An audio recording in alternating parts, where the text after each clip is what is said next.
Con la venia de la presidencia. Buenos días, buenas tardes a todas y todos.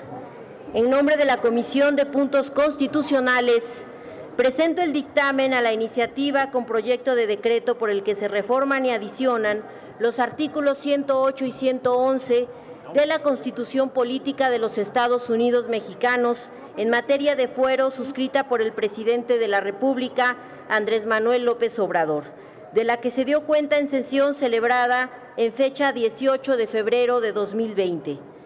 En esta iniciativa, el titular del Ejecutivo Federal propone retirar el fuero al presidente de la República cuando se le acusara de cometer una serie de delitos que se estima son de extrema gravedad y que causan un severo daño al Estado y al pueblo mexicano. La justificación de dicha iniciativa radica en que el fuero no debe ser un impedimento para poder sustanciar procesos penales en contra de todos aquellos servidores públicos que tuvieran ese beneficio. Que existan dos principios, el de igualdad ante la ley y el de la imparcialidad de la justicia, que implican que no debe existir ninguna distinción cuando se cometa una falta o conducta contraria a derecho. Su finalidad es basarse en las necesidades del país para una sana materialización de atribuciones otorgadas a los entes gubernamentales, en beneficio de la propia organización de la administración del Estado. Por lo anterior, en ejercicio de la facultad que le confiere el artículo 71, fracción 1 de la Constitución Política de los Estados Unidos Mexicanos, propone que el presidente de la República pueda ser imputado y juzgado por traición a la patria, hechos de corrupción, delitos electorales y todos aquellos delitos por los que podría ser enjuiciado cualquier ciudadano común. Las y los integrantes de la Comisión de Puntos Constitucionales, una vez realizado el análisis de la iniciativa de mérito, llegamos a la conclusión de emitir el presente dictamen en sentido positivo en razón de las siguientes consideraciones. Es necesario destacar que el dictamen contiene de manera detallada los precedentes legislativos sobre esta materia. Desde 2013 se ha intentado modificar el marco constitucional y por lo menos 5 dictámenes se han producido en ambas cámaras. Sin embargo, no se había concluido el proceso de dictaminación. Incluso en esta misma legislatura han quedado truncos los trabajos de una primera iniciativa presentada por el Ejecutivo Federal el 4 de diciembre de 2018. La presente reforma constitucional tiene como propósito avanzar gradualmente en México en favor de la eliminación del fuero de los servidores públicos y de quienes lo ostenten, para contribuir a desaparecer esa brecha existente entre inmunidad e impunidad que se ahondó por los altos grados de corrupción en nuestro país. La aprobación de este tema encuentra su fundamento en la pluralidad de voces que se han manifestado en favor de la eliminación del fuero. Tal ha sido el caso del presidente de los Estados Unidos Mexicanos, así como de legisladoras, legisladores, integrantes prácticamente de todos los grupos parlamentarios de la actual y de anteriores legislaturas. Es oportuno subrayar que dichas voces no solo existen en los diferentes grupos parlamentarios, en legisladoras, legisladores independientes y en el titular del Ejecutivo Federal, también en diversos sectores de la sociedad que demandan justicia por los abusos y arbitrariedades de aquellos servidores públicos que gozan de fuero e inmunidad procesal penal.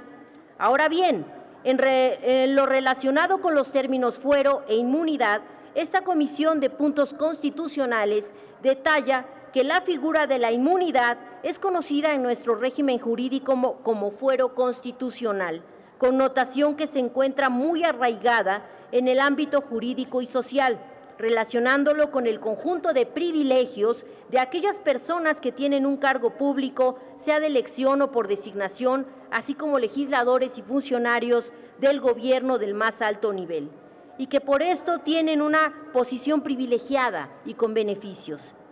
Diversos especialistas han señalado que el fuero constitucional es un conjunto de normas aplicables a determinados servidores públicos que en razón de la función que desempeñan quedan sujetos a un régimen propio en cuanto a la exigencia de ciertas responsabilidades en las que puedan incurrir por su conducta, dejando claro que no es un privilegio.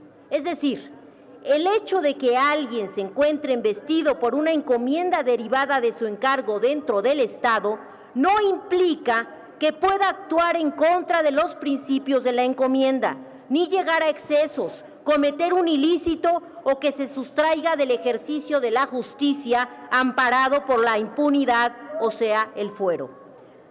La inmunidad. Al respecto, la Suprema Corte de Justicia de la Nación se ha pronunciado en los siguientes términos. El fuero es, según su génesis, un privilegio que se confiere a determinados servidores públicos para salvaguardarlos de eventuales acusaciones sin fundamento, así como para mantener el equilibrio entre los poderes del Estado en regímenes democráticos. No es lo que en teoría del delito se llama excluyente de responsabilidad, que impediría, en todo caso, que la figura delictiva llegara a constituirse, sino un impedimento legal para que quien goce de esa prerrogativa no quede sometido a la potestad jurisdiccional. La figura del fuero tiene la finalidad de permitir el desempeño de la función pública en forma eficiente, impidiendo el seguimiento de procesos penales que podrían resultar inútiles, lo que no significa que los servidores públicos que gozan de este privilegio puedan ser excluidos de la acción de la justicia por los delitos que cometen durante su encargo. Sin embargo, al correr de los años se ha observado un abuso de la figura del fuero, pasando a ser entendida como una inmunidad absoluta, generando con ello numerosas situaciones de impunidad que han derivado en múltiples cuestionamientos desde los diferentes sectores sociales. De esta manera, la inmunidad procesal penal se convirtió en una patente de impunidad. No obstante, y para evitar anarquía, la iniciativa establece un mecanismo de control legislativo que evite, como señala el jurista Manuel Oropesa, acusaciones temerarias. Por la acusación se tendrá que procesar ante el Senado de la República con las garantías de ley y, en caso así determinarlo, ponerlo a disposición de las autoridades competentes mediante los procesos penales establecidos. Por ello, la presente reforma constitucional pretende dar un paso hacia la eliminación del fuero de los altos servidores públicos, concretamente de la figura del presidente de la República, de modo que constituya un mecanismo que en los hechos desestimule la impunidad, pero sin que ello favorezca la persecución política del servidor público ni impacte en la estabilidad de la función que desempeña. En otros países como Estados Unidos, la sujeción a proceso penal de los poderes públicos se puede realizar sin tener como requisito una declaratoria de procedencia. Los representantes populares tienen el privilegio de no ser arrestados durante el tiempo que asistan a las sesiones de sus respectivas cámaras, salvo que por los casos de traición, delito grave y perturbación del orden público. En España, los legisladores solo pueden ser juzgados en el Tribunal Supremo y en Italia los diputados y senadores no pueden ser detenidos salvo en el acto del crimen. Así, de ninguna manera el servidor público podrá perder la inmunidad que le otorga la Constitución y podrá seguir con el cumplimiento de sus funciones hasta que exista un acto jurisdiccional supremo que decida condenatoriamente sobre los objetivos del proceso. No existiría entonces persecución política ni se entorpecería el ejercicio de los órganos del Estado. De esta manera, por una parte se protege el cargo y por otra no existirá necesidad de esperar a que el imputado termine con el encargo público para que inicie el proceso o se resuelva el mismo. El dictamen reforma, como ya dije, los artículos 108 y 111 constitucionales, por lo que detallaré cada una. En relación con la modificación del artículo 108 constitucional, es preciso mencionar que el texto de la iniciativa en análisis amplía el catálogo de delitos que se incluían en la iniciativa del Ejecutivo Federal presentada en diciembre de 2018, señalando ahora que el presidente de la República podrá ser imputado y juzgado por traición a la patria, hechos de corrupción, delitos electorales y todos aquellos delitos por los que se podría ser enjuiciado cualquier ciudadano.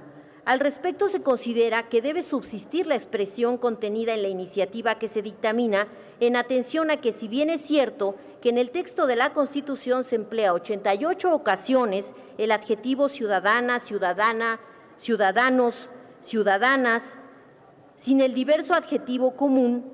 En el caso concreto es necesario que un adjetivo se adjunte a otro adjetivo, con la finalidad de que el segundo intensifique la cualidad expresada por el primero, de manera tal que se refuerce la cualidad común con relación con el trato que debe dársele al presidente de la República.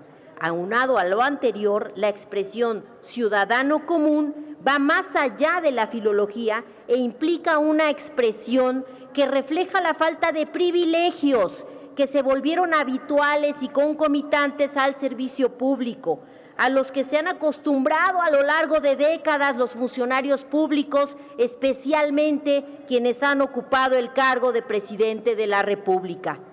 Así, incorporar a la Constitución la expresión ciudadano común es un reconocimiento a lo que siempre debió haber sido, que el presidente de la República no es un ciudadano ajeno y superior al resto de quienes habitan y visitan México, es igual a ellos y como tal debe ser tratado. De tal manera que, tratándose del régimen de responsabilidades, el presidente de la República podrá ser imputado y juzgado no únicamente por los delitos de traición a la patria y delitos graves del orden común como ocurre a la fecha, sino por todos aquellos delitos por los que pudieran ser enjuiciados los ciudadanos. En este sentido, se pretende que el presidente de la República sea considerado para efectos de la responsabilidad penal como cualquier ciudadano que nunca ha tenido inmunidad o fuero alguno.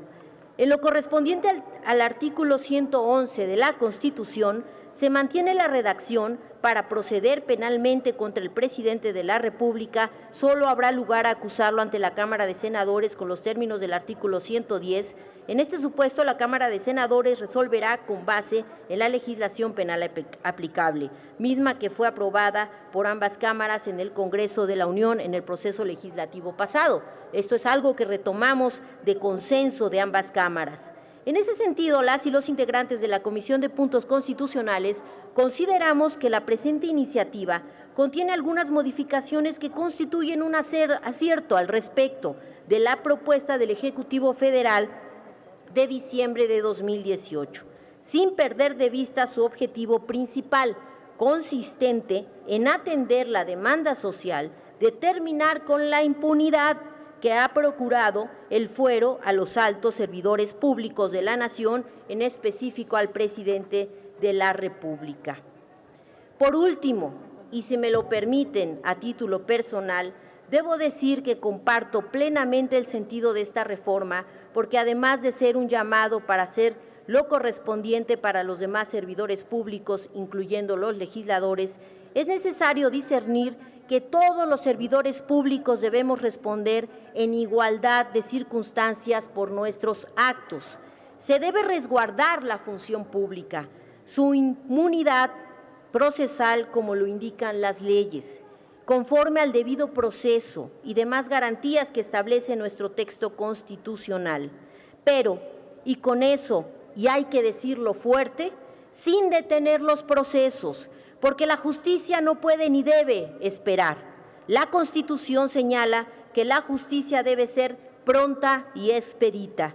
Son tiempos de reivindicación de la función estatal, no personal. Esta es la esencia de la Cuarta Transformación.